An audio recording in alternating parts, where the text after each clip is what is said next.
Hello good evening दोस्त, कैसे हैं आप सब। वेलकम एट मैं ही एकेडमी के यूट्यूब प्लेटफॉर्म पर आपका स्वागत है। दोस्तों हम लोग क्लास 12 के मैथमेटिक्स को कवर कर रहे थे। 6 चैप्टर हमने क्विक रिवीजन सेशन के थ्रू कर दिए हैं। 2 वीडियो हमने बनाया है, आपको डिस्क्रिप्शन में लिंक मिल जाएगा। ये देखिए, ये रामबाण है पेपर के लिए। 11 मार्च को आपका बोर्ड का एग्जाम है, तो ये हम लोग क्विक रिवीजन कर रहे हैं 2-3 चैप्टर को एक साथ करके। तो हमने चैप्टर 1, 2, 3 किया था एक वीडियो में और 4, 5, 6 किया था, यानी कि पार्ट 1 खत्म हो गया। आपके मैथमेटिक्स का जो सेकंड पार्ट है एनसीईआरटी का, उसका पहला चैप्टर है इंडेफिनिट इंटीग्रेशन, यानी कि चैप्टर 7। फॉर्मूले देख लेते हैं। इंडेफिनिट इंटीग्रेशन को आप कैसे लिखते हैं दोस्तों, जैसे इंटीग्रेशन ऑफ कोई भी फंक्शन दिया हुआ है y equal to F X, तो ये जो x वेरिएबल है उसके टर्म में हम इंटीग्रेट करेंगे इसको। ये इंटीग्रेशन का साइन है, और इससे जो वैल्यू आएगी, मान लीजिए कि कैपिटल एफ एक्स इसकी वैल्यू आई, तो उसमें हम प्लस सी कर देते हैं। सी मतलब कांस्टेंट, आर्बिट्रेरी कांस्टेंट बोलते हैं। आर्बिट्रेरी कांस्टेंट का मतलब जो कांस्टेंट और वेरिएबल के बीच में है, हमको अभी वैल्यू इसकी नहीं पता है, तो इस तरह से हम लोग इंटीग्रेट करते हैं। आप ये भी जानते हैं कि जो इंटीग्रेशन है वो एंटी डेरिवेटिव है, मतलब डिफरेंशिएशन का उल्टा है इंटीग्रेशन। इसी को हम लोग प्रिमिटिव भी बोलते हैं, ठीक है। तो इंटीग्रेशन कैसे करते हैं हम लोग, तो डिफरेंशिएशन में आपने जो भी फॉर्मूले पढ़े थे 11th क्लास में, उसका जस्ट उल्टा है। तो सबसे पहले मैं फॉर्मूले ही बता दे रहा हूँ कुछ कि ये फॉर्मूला आप थोड़ा सा कम से कम मेरे साथ रहेंगे, आपको याद भी होगा, लेकिन मेरे साथ अगर आप एक बार और से रिवाइज कर लेंगे तो ठीक रहेगा। देखिए, इंटीग्रेशन ऑफ x पे पावर n dx, डिफरेंशिएशन क्या होता था, मैं इधर डिफरेंशिएशन भी आपके लिए बता देता हूँ। x पे पावर n होता था अगर y बराबर, तो इसका डिफरेंशिएशन dy बाई dx क्या होता था दोस्तों, सीधा ये n इधर आके मल्टीप्लाई हो जाता था, तो nx n-1, यानी कि डिफरेंशिएशन निकालेंगे तो पावर घटेगा, तो इंटीग्रेशन क्या होगा, पावर बढ़ेगा। x के पावर n+1 अपॉन में n+1 प्लस c, ये जो कांस्टेंट, ठीक है। दूसरा फॉर्मूला, साइन का डिफरेंशिएशन कॉस, तो कॉस का इंटीग्रेशन साइन, कॉस का इंटीग्रेशन साइन एक्स प्लस सी। तीसरा, कॉस का डिफरेंशिएशन माइनस साइन, तो साइन का डिफरेंशिएशन माइनस कॉस, हो गया उल्टा, डिफरेंशिएशन का जस्ट उल्टा। अगर आपको याद है तो कोई दिक्कत ही नहीं है, बहुत ही आसान। टेन का डिफरेंशिएशन सेक स्क्वायर एक्स, तो बताइए सेक स्क्वायर एक्स का डिफरेंशिएशन 10x, उल्टा हो गया ना भाई, उल्टा हो गया। बताइए, कॉट का differentiation minus cosec square x, तो कोसेक स्क्वायर एक्स का डिफरेंशिएशन कौन बताएगा मुझे, माइनस कॉट एक्स। बोले सर कॉटेक माइनस कॉट एक्स, इसमें ये तो पूछने की ही बात नहीं है, समझ गए, इतना आसान है ये। जैसे और देख लीजिए आप, log x का डिफरेंशिएशन 1/x, तो 1/x अपॉन में अगर x रहे तो 1/x का इंटीग्रेशन सीधा log x प्लस सी। कोई डाउट आपको, सर कोई डाउट नहीं, ये तो बहुत अच्छा है। चलिए और बताइए, सीधा जो फॉर्मूले हैं वो आपको सीधे ध्यान में रखना है। जैसे log x का अगर इंटीग्रेशन पूछ ले आपसे तो आप कर सकते हैं इसको, लेकिन आप याद रखिए सीधा x log x minus x plus C. 8, 10 का इंटीग्रेशन क्या होता है, 10x का इंटीग्रेशन सीधा याद रखिए log sec x प्लस सी। कॉट का इंटीग्रेशन बताइए log sin x, क्या याद रखोगे आप, log sin x प्लस सी। तो ये जो मैंने फॉर्मूले लिखे हैं ना, ये सब बिल्कुल ध्यान में रखिए, तब एकदम फटाफट क्वेश्चन बनेगा आपसे, आप कहीं रुकेंगे नहीं। अब थोड़ा इनवर्स के बारे में बात कर लेते हैं कि इनवर्स फंक्शन का इंटीग्रेशन कैसे होगा। इनवर्स का इंटीग्रेशन कैसे करेंगे आप, जैसे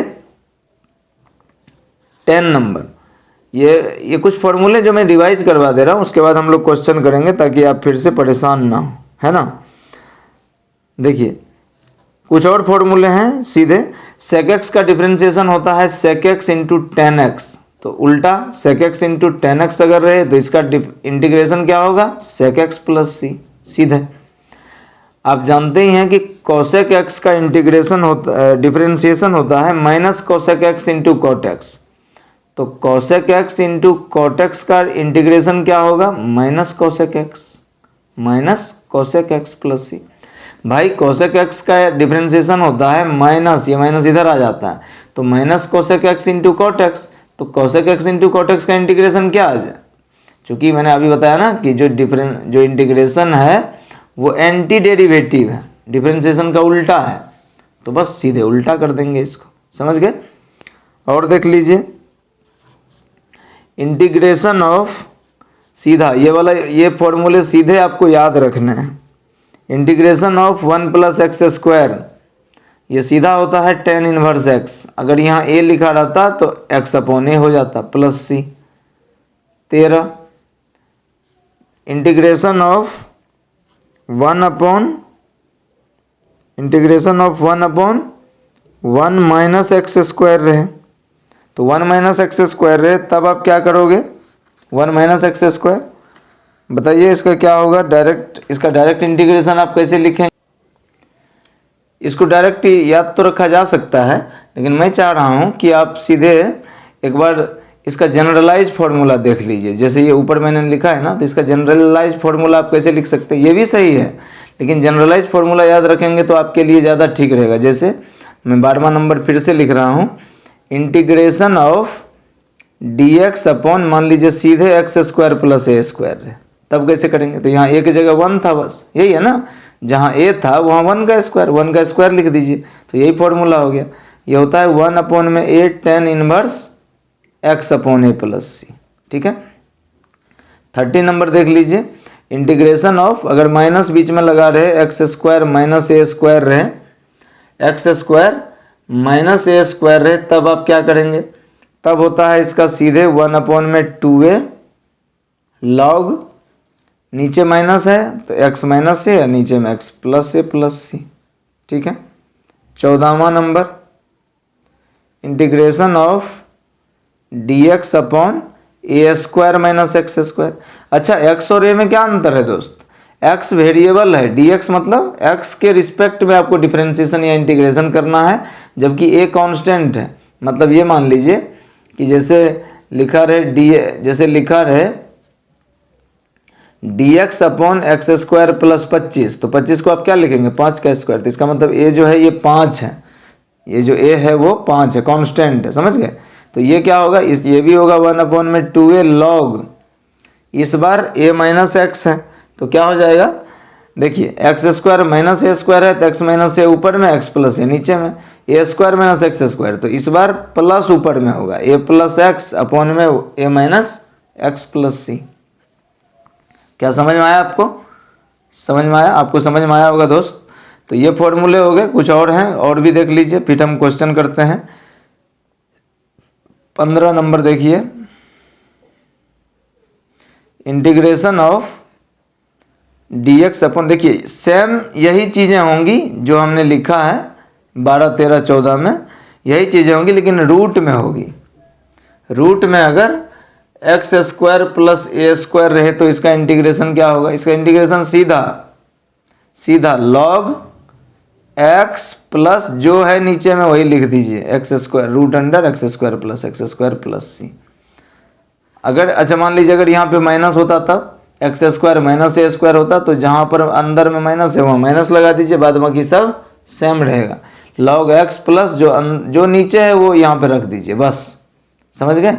integration of dx upon under root A square minus x square, ये भी मैंने बताया था ना, A square minus x square, ये अगर रूट में चला जाए तब क्या होगा दोस्त, तो तब क्या होगा, तब होगा सीधा under root A square minus x square, ये सीधा होगा साइन इनवर्स एक्स अपॉन ए प्लस सी, समझ गए। तो ये सब जनरलाइज फॉर्मूले हैं जो देखते ही आपको ध्यान में डालना चाहिए, ठीक है। मैंने कुछ और भी चीज़ें डिफरेंशिएशन के समय ही बताया होगा। ई पर पावर एक्स का डिफरेंशिएशन क्या होता है, ई पर पावर एक्स, तो इसका इंटीग्रेशन भी क्या होगा, ई पर पावर एक्स प्लस सी। तो ये सारे जनरल फॉर्मूले थे जो मैंने लिखे हैं, ये सब आपको आता भी है, एक बार आप फिर से रिकैप कर लीजिए, चूंकि पेपर है तो ये सब चीज़ें आपके लिए हेल्पफुल होंगी। चलिए क्वेश्चन देख लेते हैं। ये पहला क्वेश्चन है, ये सीबीएसई में पूछा गया क्वेश्चन है, सीबीएसई 2008 में। आप क्वेश्चन बैंक देखेंगे तो आपको मिलेगा integration of x square upon 1 plus x cube. इसको इंटीग्रेट कैसे करेंगे आप? देखिए मेथड ऑफ इंटीग्रेशन, जो मेथड्स है इंटीग्रेशन के वो 3 तरीके हैं। पहला तरीका है इंटीग्रेशन बाय सब्सटीट्यूशन, कि आप सब्सटीट्यूट कर दीजिए, सब्सटीट्यूट करिए। दूसरा है integration by parts, integration by parts, u into भी दो फंक्शन अगर आपस में मल्टीप्लाई हो तब हम कैसे करेंगे सीधे फॉर्मूले से। तीसरा तरीका है पार्शियल फ्रैक्शन, तो पार्शियल फ्रैक्शन से हम कैसे सॉल्व करेंगे। देखिए सब्सटीट्यूशन का मतलब होता है एक के बदले दूसरा चीज रख देना। जैसे x है तो x को t में बदल देना, x को किस में, कौन से वेरिएबल में बदल देना, t में। कैसे बदल देना? तो हमेशा सब्सटीट्यूट उसको करेंगे जिसका डिफरेंशिएशन मौजूद होगा। आप लिख लीजिएगा नोट में, t उसको मानेंगे, t उसको मानेंगे जिसका डिफरेंशिएशन हो। t उसको, लेट अस एज्यूम t, तो t उसको मानोगे आप, मानेंगे जिसका डेरिवेटिव हो, जिसका डिफरेंशिएशन मौजूद हो क्वेश्चन में। ठीक है, जैसे मान लीजिए इस क्वेश्चन में आपने 1 प्लस टेन स्क्वायर को अगर t मान लिया तो इसका डिफरेंशिएशन 1 का 0, एक्स क्यूब का 3x स्क्वायर। क्या ऊपर एक्स स्क्वायर है? हाँ सर है, तो नीचे वाले को क्या मान लिया जाए? t मान लिया जाए। तो आप लिखेंगे 1 प्लस एक्स क्यूब को हम t मान लेते हैं, 1 का 0, एक्स क्यूब का 3x स्क्वायर। अभी बताया था ना पीछे मैंने कि x के पावर n का डिफरेंशिएशन क्या होगा, nxn-1, और इंटीग्रेशन रहता तो प्लस में होता। तो एक्स क्यूब का 3x स्क्वायर और x का dx, t का dt। अब देखिए नीचे को अगर आपने t माना तो इस पूरे एक्सप्रेशन को t में बदलना होगा आपको। तो एक्स स्क्वायर dx तो मौजूद है, तो यहाँ भी एक्स स्क्वायर dx, तो एक्स स्क्वायर इंटू dx के बदले क्या लिखोगे आप, ये t इधर मल्टीप्लाई में इधर आके डिवाइड हो गया। कोई डाउट? अब जो फंक्शन था उस, ये जो फंक्शन दिया हुआ है, अब इस फंक्शन को आप कैसे लिखोगे? तो आप बोलोगे सर हम लिखेंगे integration of x square dx के बदले आप क्या लिख दें, dt अपॉन 3, तो 1 अपॉन 3 तो कांस्टेंट है, ये बाहर चला जाएगा, dt upon 1 plus x cube को हमने क्या माना है, t माना है। अभी पीछे हमने आपको फॉर्मूले में बताया था कि log x का डिफरेंशिएशन 1 अपॉन एक्स, तो 1 अपॉन एक्स का log x, तो 1 अपॉन टी का क्या, सीधे log t प्लस c। और t हम अपने मन से माने हैं, t तो क्वेश्चन में था नहीं, तो 1 अपॉन 3 log t किसको माने थे, 1 प्लस एक्स क्यूब को, तो यहाँ लिख दीजिए 1 plus x cube plus c। So this is the answer. कितना आसान क्वेश्चन है। चलिए और देख लेते हैं कुछ। ये क्वेश्चन देखिए, क्वेश्चन नंबर 2, ये पूछा है सीबीएसई 2008 में ही। ये बहुत आसान है, ये नहीं बता रहा मैं, जो मुश्किल जैसा है उसको देखते हैं। इंटीग्रेशन ऑफ, ये भी बहुत बेसिक सा क्वेश्चन है, 1 नंबर में पूछा था सीबीएसई 2009 में, 7 minus x into D x. इस क्वेश्चन को कैसे सॉल्व करोगे आप? क्वेश्चन बैंक में देखिए 2009 में ये सॉल्व किया हुआ, ये मतलब पूछा गया क्वेश्चन है। कैसे सॉल्व करेंगे? tan x का डिफरेंशिएशन sec स्क्वायर x होता है, तो sec स्क्वायर x का इंटीग्रेशन सीधे tan x, लेकिन इसके साथ में x नहीं है, कुछ और है, तो जो कुछ और है उसको क्या मान लेंगे, t। क्यों?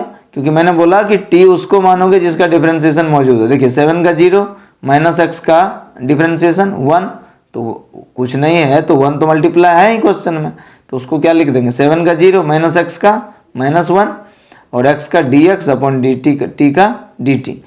तो जैसे ही आप 7 माइनस एक्स को t बोलोगे तो dx के बदले क्या लिखोगे, क्योंकि पूरे एक्सप्रेशन को आपको t के फॉर्म में कन्वर्ट करना पड़ेगा ना, x होना नहीं चाहिए, तो आपको dx के बदले क्या लिखोगे, तो dx, ये माइनस इधर चला गया, तो dx बराबर माइनस dt।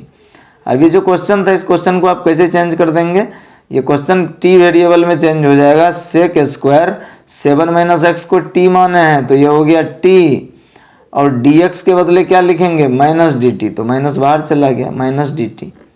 तो हुआ integration of minus sec square X का इंटीग्रेशन 10t, और t किसको माने थे, 7 माइनस एक्स को, प्लस c। है आसान क्वेश्चन? हाँ जी सर, बहुत आसान है। चलिए और कर लें, चलिए आपकी इच्छा है सर और करें तो और करें। यह सीबीएसई 2012 में पूछा गया क्वेश्चन है दोस्त। Integration of root X minus X root X D X, इसको सॉल्व करना है आपको। कैसे इंटीग्रेशन करेंगे, तो अभी आपको बताया था मैंने कि इंटीग्रेशन ऑफ एक्स के पावर एन हो तो हम क्या करते हैं, X N plus one upon में एन प्लस वन, प्लस करते हैं ऊपर नीचे। तो क्या करें, इंटीग्रेशन ऑफ ये जो दिया हुआ है रूट मतलब एक्स का पावर हाफ माइनस यहाँ एक्स का पावर वन है और एक्स का पावर वन, रूट मतलब एक्स का पावर हाफ, तो दोनों तरफ एक्स है मतलब एक्स का पावर वन है और एक्स का पावर हाफ है, बेस सेम है तो पावर ऐड हो जाएगा, पता ही है आपको। तो ये क्वेश्चन ट्रांसफॉर्म हो गया एक्स के power half into D x, integration को डिस्ट्रीब्यूट कर दीजिए, इंटीग्रेशन इस पर भी और इस पर भी, तो minus integration of base same है तो पावर ऐड हो जाएगा, एक प्लस हाफ एक्स के power 3/2 plus 3/2 into D X. इसको सॉल्व कैसे करोगे आप, तो आप जानते ही हैं एक्स का पावर हाफ प्लस वन, ये वाला formula, half plus one upon में half plus one minus x के पावर 3/2 प्लस वन अपॉन में 3/2 प्लस वन प्लस सी। समझ गए, बस इतना आसान है, ऐसे ऐसे हम सॉल्व कर लेते हैं। ठीक है, और करना है और करवा दीजिए। सीबीएसई 2017 में ये क्वेश्चन पूछा है जो अभी मैं आपको बता रहा हूँ। देखिए, क्वेश्चन बताने का ये मतलब है कि जब मुझसे हो रहा है तो आपसे भी नहीं होगा, और क्या कि आप कॉन्फिडेंट रहें कि हाँ जो सर ने बताया है उतने में से क्वेश्चन हमारा बनेगा। तो sign square x minus cos square x upon में है sine x into cos x. क्या समझ गए? अब बताइए इस क्वेश्चन को आप कैसे सॉल्व करोगे। Sign square x minus cos square x कैसे सॉल्व करेंगे हम लोग, आपको देख करके डायरेक्ट फॉर्मूले याद आ जाने चाहिए। इसको देखते हैं कौन से फॉर्मूले, जो आपने क्लास 11th के ट्रिगो में पढ़ा था, ट्रिगोनोमेट्री में। अब आप बोलोगे सर 11th में तो हम पढ़े ही नहीं, हम तो बस नैनी झील घूमे हैं, तो कैसे होगा। तो क्या करिए, तो थोड़ा सा प्रैक्टिस करना पड़ेगा। Sine x into cos x आपस में दिखे तो आप जानते हैं कि यहाँ अगर हम 2 से मल्टीप्लाई कर दें और ये नीचे किए हैं तो ऊपर भी लाना पड़ेगा 2 sine x into cos x होता है साइन 2x, और इसमें से अगर हम माइनस को बाहर कर दें इस फॉर्मूले में से, तो माइनस जैसे ही बाहर होगा तो ये हो जाएगा cos square x minus sine square x, और cos square x minus sine square x क्या होता है, कॉस 2x। तो ये पूरा क्वेश्चन कैसा बदल गया दोस्त, क्वेश्चन बदल गया 2 integration of minus cos 2x upon में sine 2x into D x. तो इंटीग्रेशन ऑफ 2 इंटू -2 कर दीजिए, माइनस को बाहर कर लीजिए, इंटीग्रेशन कॉस अपॉन साइन क्या होता है, देखिए साइन बटे कॉस 10 होता है, तो उसका उल्टा कॉस बटे साइन क्या हो जाएगा, कॉट 2x। कॉट का इंटीग्रेशन बताइए सीधा, कॉट का इंटीग्रेशन अभी मैंने पीछे आपको बताया था कि कॉट का इंटीग्रेशन होता है लॉग साइन एक्स, तो x की जगह 2x है तो साइन 2x। x में जो मल्टीप्लायर आता है वो डिवाइड में आ जाता है, तो x में 2 मल्टीप्लाई है, चूंकि आप जो भी रिजल्ट निकालते हैं वो तो केवल x के लिए निकालते हैं, यहाँ 2x है तो 2 अपॉन में आ जाएगा प्लस c, 2 से 2 कट गया, तो आंसर कितना हो गया, इंटीग्रेशन हो गया minus log sign 2x plus c। समझ आया? अब आपको समझ में आया होगा दोस्त।